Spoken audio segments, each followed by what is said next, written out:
ഇന്നസെന്റിന്റെ ഓർമ്മകളിൽ നാട്. ചാലക്കുടിയിലെ സ്ഥാനാർത്ഥികളായ സി രവീന്ദ്രനാഥും ബെന്നി ബെഹന്നാനും ഉൾപ്പെടെ സ്മരണാഞ്ജലികൾ അർപ്പിക്കാൻ കല്ലറയിലെത്തിയത് നിരവധി പൗരപ്രമുഖരാണ്. പ്രശസ്ത സിനിമാ താരവും മുൻ എംപിയുമായ ഇന്നസെന്റ് ഓർമ്മയായിട്ട് മാർച്ച് 26-ന് ഒരു വർഷം തികഞ്ഞു. ചാലക്കുടി LDF സ്ഥാനാർത്ഥി സി രവീന്ദ്രനാഥ് ഇന്നസെന്റിന്റെ കുടുംബാംഗങ്ങളോടൊപ്പം രാവിലെ കല്ലറയിലെത്തി പുഷ്പാർച്ചന നടത്തി. ഇന്നസെന്റ് ഒരു കലാകാരൻ മാത്രമല്ല, സമൂഹത്തെ സ്നേഹിക്കുന്ന നല്ലൊരു സാമൂഹിക പ്രവർത്തകൻ കൂടിയായിരുന്നെന്നും യുഗങ്ങളോളം ജനങ്ങളുടെ മനസ്സിൽ അദ്ദേഹത്തിന് സ്ഥാനമുണ്ടാകുമെന്നും സി രവീന്ദ്രനാഥ് പറഞ്ഞു. ചാലക്കുടി എംപിയും UDF സ്ഥാനാർത്ഥിയുമായ ബെന്നി ബെഹനാനും കല്ലറയിലെത്തി സ്മരണ പുതുക്കി. ഇന്നസെന്റ് ചാലക്കുടി മണ്ഡലത്തിലെ തന്റെ മുൻഗാമിയായിരുന്നുവെന്നും അതിലുപരി നല്ല നടൻ കൂടിയായിരുന്നുവെന്നും അദ്ദേഹം അനുസ്മരിച്ചു. മുൻ ചീഫ് വിപ്പ് തോമസ് ഉണ്ണിയാടനും കല്ലറയിലെത്തി പുഷ്പാർച്ചന നടത്തി.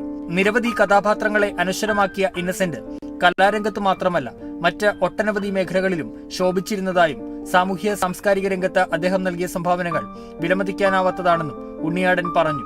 മന്ത്രി R. ബിന്ദുവും ഇന്നസെന്റിന്റെ വീട്ടിൽ സന്ദർശനം നടത്തി. Kerala vision news, Thrissur.